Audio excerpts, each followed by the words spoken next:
Hello दोस्तों, सबसे पहले मैं आपसे रिक्वेस्ट करना चाहती हूँ कि वीडियो देखने के बाद सब्सक्राइब ज़रूर कर लीजिएगा। मैं इन वीडियोस को बनाने में बहुत मेहनत करती हूँ और इसी से मैं अपना खर्चा चलाती हूँ। जो भी सब्सक्राइब करेगा, मैं दुआ करती हूँ कि उसकी ज़िंदगी बहुत अच्छी, अमीर और खुशहाल हो। प्लीज़ प्लीज़ सब्सक्राइब कर लीजिएगा। दोस्तों, ज़िंदगी में कभी कभी एक छोटी सी गलती पूरे परिवार को अंधेरे में ढकेल देती है। आज की कहानी ऐसी ही है, जहां एक माँ की जिद, एक बेटे का घमंड और एक साधारण लड़की की मजबूरी ने एक बड़े परिवार की नींव हिला दी। लेकिन आखिर में सच्चाई और धैर्य ने सब कुछ बदल दिया। तो चलिए सुनते हैं इस कहानी को, जिसका नाम है विश्वास की राह।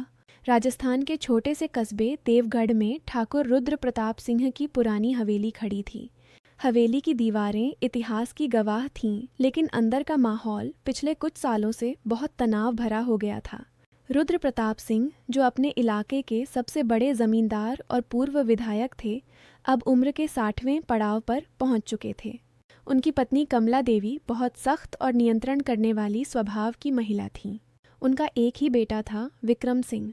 विक्रम 28 साल का था, लंबा कदकाठी, तेज नजरें और घमंड भरा चेहरा। वह राजनीति में कदम रख चुका था और पिता की तरह ही इलाके में दबदबा रखता था। विक्रम की पहली शादी 3 साल पहले अमीर परिवार की लड़की प्रिया से हुई थी। प्रिया बहुत पढ़ी लिखी, आधुनिक और महत्वाकांक्षी थी। शुरू में सब कुछ ठीक लगता था, लेकिन जल्दी ही विक्रम को पता चला कि प्रिया उसके पैसे और रुतबे के लिए ही उसके साथ आई थी। जब विक्रम ने उसे अपने एक काम में धोखा देते पकड़ा तो उसने प्रिया को तलाक दे दिया। उस दिन से विक्रम का हर किसी औरत पर से भरोसा उठ गया था। वह कहता था, औरतें सिर्फ फ़ायदा देखती हैं, सच्चा साथ कभी नहीं देती। कमला देवी अपने बेटे की ज़िंदगी को बर्बाद होते नहीं देख सकती थीं। उन्होंने फैसला किया कि विक्रम की दूसरी शादी करवानी होगी, लेकिन इस बार वे ऐसी लड़की चाहती थीं जिसे वे पूरी तरह नियंत्रित कर सकें। उनकी नज़र पड़ी पड़ोस के गांव की एक गरीब विधवा राधा देवी की बेटी पर। लड़की का नाम था अनन्या। अनन्या सिर्फ 20 साल की थी। दुबली पतली, सांवला रंग, लेकिन उसकी आंखों में एक अनोखी मासूमियत थी। अनन्या की माँ राधा देवी बीमार रहती थीं और परिवार पर कर्ज का बोझ था। अनन्या दिन भर मजदूरी करके और सिलाई का काम करके परिवार का गुजारा करती थी। जब कमला देवी ने राधा देवी से रिश्ते की बात की तो राधा देवी घबरा गईं। वे जानती थीं कि ठाकुर परिवार बहुत ऊंचा है और उनकी बेटी वहां टिक नहीं पाएगी। लेकिन कर्ज चुकाने के लिए और बेटी की जिंदगी संवारने की उम्मीद में उन्होंने हाँ कर दी। अनन्या ने भी माँ की मजबूरी देखकर विरोध नहीं किया। शादी के दिन हवेली में धूमधाम थी, लेकिन अनन्या के चेहरे पर कोई खुशी नहीं थी। वह सिर्फ सिर झुकाए बैठी रही। विक्रम ने दुल्हन को देखा भी नहीं। वह पूरा समय अपने राजनीतिक दोस्तों से बातें करता रहा। शादी के बाद अनन्या हवेली में आ गई। उसे एक छोटा सा कमरा दे दिया गया। कमला देवी ने साफ साफ कह दिया था, यहाँ तुम नौकरानी की तरह रहोगी, मेरे बेटे की सेवा करोगी, लेकिन उसकी नज़र में आने की कोशिश मत करना। तुम्हारी औकात सिर्फ यही है। अनन्या चुपचाप सिर हिलाती रही। वह सुबह 4 बजे उठकर पूरे घर की सफाई करती, रसोई का काम संभालती, बगीचे में पानी देती और रात को थककर चूर होकर सो जाती। विक्रम हवेली में बहुत कम आता था। जब आता तो सीधे अपने कमरे में चला जाता और अनन्या से एक शब्द भी नहीं बोलता। एक शाम विक्रम अचानक हवेली लौटा। वह थका हुआ था और राजनीतिक बैठक से सीधा आया था।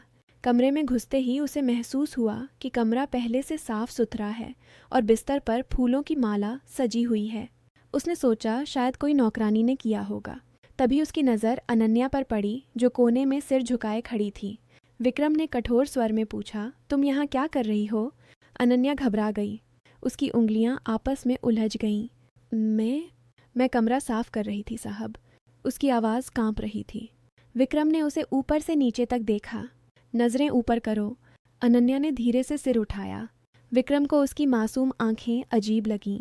हर रोज़ यही काम करती हो? जी साहब, माँ जी ने कहा है कि मैं घर का सारा काम संभालूं। विक्रम कुछ पल चुप रहा, फिर बोला, ठीक है, अब जाओ। अनन्या जल्दी से कमरे से निकल गई। लेकिन विक्रम के मन में एक अजीब सा सवाल उठा, ये लड़की इतनी डरी हुई क्यों रहती है? अगले कुछ दिनों तक विक्रम हवेली में ही रहा। वह देखता कि अनन्या बिना शिकायत किए हर काम करती है। एक दिन बारिश हो रही थी। बगीचे में पानी भर गया था। अनन्या अकेले ही पानी निकाल रही थी। उसके कपड़े गीले हो गए थे और वह ठंड से कांप रही थी। विक्रम बालकनी से यह सब देख रहा था। उसने नौकर को बुलाकर कहा, उसे अंदर बुलाओ और गर्म चाय दो। नौकर ने अनन्या को बताया तो वह हैरान रह गई। साहब ने कहा। वह धीरे से अंदर आई। विक्रम बैठक में बैठा था। बैठो, उसने कहा। अनन्या सिर झुकाए सोफे के कोने पर बैठ गई। तुम्हें यहाँ आने के बाद से कोई शिकायत है? विक्रम ने पूछा। अनन्या ने सिर हिलाया। नहीं साहब, सब ठीक है। झूठ मत बोलो, मैं देखता हूँ तुम दिन भर काम करती रहती हो, माँ से भी डरती हो। अनन्या चुप रही। विक्रम ने आगे कहा, मैं जानता हूँ माँ सख्त हैं, लेकिन तुम मेरी पत्नी हो, अगर कोई परेशानी हो तो बताओ। अनन्या की आंखों में आंसू आ गए, लेकिन उसने उन्हें रोक लिया। साहब, मैं बस इतना चाहती हूँ कि माँ जी खुश रहें और आपका काम अच्छा चले। विक्रम को उसकी यह बात अजीब लगी। उसने पहले कभी किसी को इतना सेल्फलेस नहीं देखा था। उसी रात कमला देवी को जब पता चला कि विक्रम अनन्या से बात कर रहा था तो उनका गुस्सा फूट पड़ा। उन्होंने अनन्या को अपने कमरे में बुलाया और कठोर स्वर में कहा, देखो लड़की, मेरे बेटे को अपनी तरफ खींचने की कोशिश मत करना। तुम्हें सिर्फ घर संभालना है, कुछ और नहीं। अगर मैंने देखा कि तुम उसकी नज़र में आने की कोशिश कर रही हो तो तुम्हें यहाँ से निकाल दूंगी और तुम्हारी माँ का इलाज भी बंद कर दूंगी। अनन्या रोते हुए बोली, माँ जी, मैं कुछ नहीं कर रही, बस काम करती हूँ। तो चुप रहो और याद रखो तुम्हारी जगह नौकरानी की है। अगले दिन विक्रम को एक ज़रूरी मीटिंग के लिए शहर जाना था। जाते समय उसने अनन्या को देखा जो बगीचे में काम कर रही थी। वह रुक गया और बोला, मैं 3 दिन बाद लौटूंगा, घर का ध्यान रखना। अनन्या ने सिर्फ सिर हिला दिया। विक्रम के जाते ही कमला देवी का अत्याचार शुरू हो गया। उन्होंने अनन्या को पुराने कपड़ों में रखा, खाना कम दिया और दिन भर काम करवाया। एक दिन अनन्या के हाथ से एक पुराना गिलास गिर गया। कमला देवी ने उसे जोर से डांटा और कहा, तुम्हारी वजह से घर की इज्जत खराब हो रही है। उन्होंने अनन्या को कमरे में बंद कर दिया और 2 दिन तक सिर्फ रोटी और पानी दिया। तीसरे दिन विक्रम वापस लौटा। हवेली में सन्नाटा था। उसने पूछा, अनन्या कहाँ है? नौकर ने डरते हुए बताया कि वह अपने कमरे में है। विक्रम सीधा उसके कमरे गया। दरवाज़ा खोलते ही उसे अनन्या फर्श पर बैठी सिर झुकाए रोती हुई दिखी। उसके हाथों में पुराने घाव के निशान थे। ये क्या हालत है तुम्हारी? विक्रम की आवाज़ में गुस्सा था। अनन्या घबरा गई। कुछ नहीं साहब, मैं ठीक हूँ। विक्रम ने उसे उठाया और बैठक में ले आया। कमला देवी वहाँ बैठी थी। माँ, ये सब आपने किया है? विक्रम ने पूछा। कमला देवी ने जवाब दिया, हाँ किया है। ये लड़की तुम्हें अपनी तरफ खींच रही थी, मैंने इसे औकात याद दिलाई। विक्रम स्तब्ध रह गया। माँ, वह मेरी पत्नी है, आप उसे इस तरह कैसे सता सकती हैं? वह पत्नी नहीं, बोझ है। मैंने इसे इसलिए लाया था ताकि तुम्हारी जिंदगी संभल जाए, लेकिन यह तुम्हें कमज़ोर बना रही है। विक्रम ने गहरी सांस ली। माँ, आप गलत कर रही हैं। अनन्या ने कभी कोई शिकायत नहीं की, वह चुपचाप सब सह रही है। उसी समय अनन्या की माँ राधा देवी की हालत बिगड़ गई। गांव से फ़ोन आया। अनन्या रोते हुए विक्रम के पैरों में गिर पड़ी। साहब, मेरी माँ बहुत बीमार हैं, कृपया मुझे एक बार उनसे मिलने जाने दीजिए। विक्रम ने तुरंत अनन्या को अपनी कार में बिठाया और गांव ले गया। राधा देवी छोटे से कच्चे घर में लेटी थीं। अनन्या उन्हें देखकर फूट फूट कर रो पड़ी। विक्रम ने डॉक्टर बुलवाया और पूरा इलाज अपने खर्चे पर शुरू कर दिया। राधा देवी ने विक्रम से कहा, बेटा, मेरी बेटी को मत सताना, वह बहुत अच्छी है। विक्रम ने जवाब दिया, माँ जी, अब मैं सब संभालूंगा। हवेली लौटने के बाद विक्रम ने कमला देवी से साफ कह दिया, माँ, अब अनन्या मेरे साथ रहेगी, आप उसे परेशान नहीं करेंगी। अगर आपने फिर से कुछ किया तो मैं हवेली छोड़कर चला जाऊंगा। कमला देवी गुस्से से लाल हो गईं। तुम अपनी माँ को छोड़कर इस गरीब लड़की को चुन रहे हो।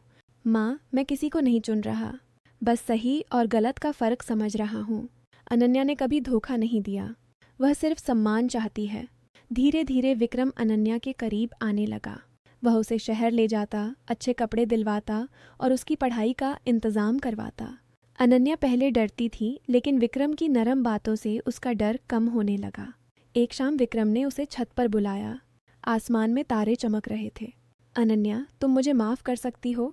विक्रम ने पूछा। अनन्या ने हैरानी से देखा। साहब, आपने क्या गलती की? मैंने तुम्हें कभी पत्नी की तरह नहीं देखा, तुम्हें सिर्फ काम करने वाली समझा, लेकिन अब मैं समझ गया हूँ कि सच्ची साथी कितनी कीमती होती है। अनन्या की आंखें नम हो गईं। साहब, मैं खुश हूँ कि आप समझ गए। समय बीतता गया। विक्रम की राजनीति में सफलता मिल रही थी, लेकिन वह अब अनन्या को हर मीटिंग में साथ ले जाता। लोग कहते, ठाकुर साहब की पत्नी बहुत सादगी और समझदारी वाली है। कमला देवी भी धीरे धीरे बदल रही थीं। उन्होंने देखा कि अनन्या उनके बेटे को खुश रखती है और कभी बदले की भावना नहीं रखती। एक दिन कमला देवी अनन्या के पास आईं। बेटी, मैंने तुम्हारे साथ बहुत गलत किया, मुझे माफ़ कर दो। पुरानी जिद ने मुझे अंधा कर दिया था। अनन्या ने उन्हें गले लगा लिया। माँ जी, भूल जाइए सब, अब हम परिवार हैं। विक्रम ने अनन्या की माँ राधा देवी को हवेली में बुलवा लिया। अब पूरा परिवार साथ रहता था। अनन्या ने हवेली को घर बना दिया। वह अब सिर्फ काम नहीं करती, बल्कि फैसले भी लेती थी। विक्रम उसे मेरी ताकत कहकर पुकारता। लेकिन कहानी यहाँ खत्म नहीं होती। विक्रम के पुराने राजनीतिक दुश्मन ने एक साजिश रची। उन्होंने विक्रम पर भ्रष्टाचार का झूठा आरोप लगाया। अचानक पुलिस हवेली पहुंची। विक्रम को गिरफ्तार करने की तैयारी थी। पूरा गांव देख रहा था। कमला देवी घबरा गईं। उसी समय अनन्या आगे आई। उसने पुलिस अधिकारी से कहा, साहब, मेरे पति निर्दोष हैं, मैं सबूत दे सकती हूँ। अनन्या ने पिछले 6 महीनों के सभी कागजात, बैंक स्टेटमेंट और विक्रम के काम के रिकॉर्ड निकाले। उसने दिन रात मेहनत करके सब कुछ व्यवस्थित रखा था। पुलिस जांच में साबित हो गया कि आरोप झूठे थे। विक्रम छूट गया। विक्रम ने अनन्या को गले लगाते हुए कहा, तुमने आज मुझे और पूरे परिवार को बचा लिया। मैं तुम पर गर्व करता हूँ। कमला देवी रोते हुए बोली, अनन्या, तुम सच में इस परिवार की बहू हो। मैंने पहले तुम्हें नौकरानी समझा था, लेकिन तुम तो देवी हो। समय के साथ अनन्या और विक्रम का परिवार बड़ा हुआ। उनके 2 बच्चे हुए, एक बेटा और एक बेटी। हवेली में अब हंसी और खुशियाँ गूंजती थीं। कमला देवी अनन्या को अपनी बेटी की तरह मानती थीं। राधा देवी भी स्वस्थ हो चुकी थीं और हवेली में रहती थीं। एक शाम विक्रम छत पर अनन्या के साथ बैठा था। अनन्या, तुमने मुझे सिखाया कि घमंड से ज़्यादा महत्वपूर्ण क्या होता है। अनन्या मुस्कुराई। साहब, विश्वास और धैर्य से सब कुछ संभव है। दोस्तों, इस कहानी से हमें यह सीख मिलती है कि ज़िंदगी में घमंड और बदले की भावना हमें अंधा बना देती है, लेकिन सच्चाई, धैर्य और विश्वास हर मुश्किल को पार कर लेते हैं। माँ की जिद हो या बेटे का घमंड, अगर दिल साफ हो तो रिश्ते हमेशा मजबूत बन सकते हैं। कभी किसी को उसकी औकात याद दिलाने की कोशिश मत कीजिए, क्योंकि हर इंसान में कुछ न कुछ अच्छाई होती है। अगर यह कहानी आपके दिल को छू गई हो तो वीडियो को लाइक ज़रूर कीजिएगा। कमेंट में बताइए कि आपको सबसे ज़्यादा कौन सा पात्र पसंद आया, अनन्या की मासूमियत, विक्रम का बदलाव या कमला देवी का पछतावा। और हाँ, चैनल को सब्सक्राइब करना न भूलिएगा, ताकि ऐसी और सच्ची कहानियाँ आपके पास पहुँचती रहें। मिलते हैं अगली कहानी में। तब तक अपना और अपने परिवार का ख्याल रखिए। नमस्कार।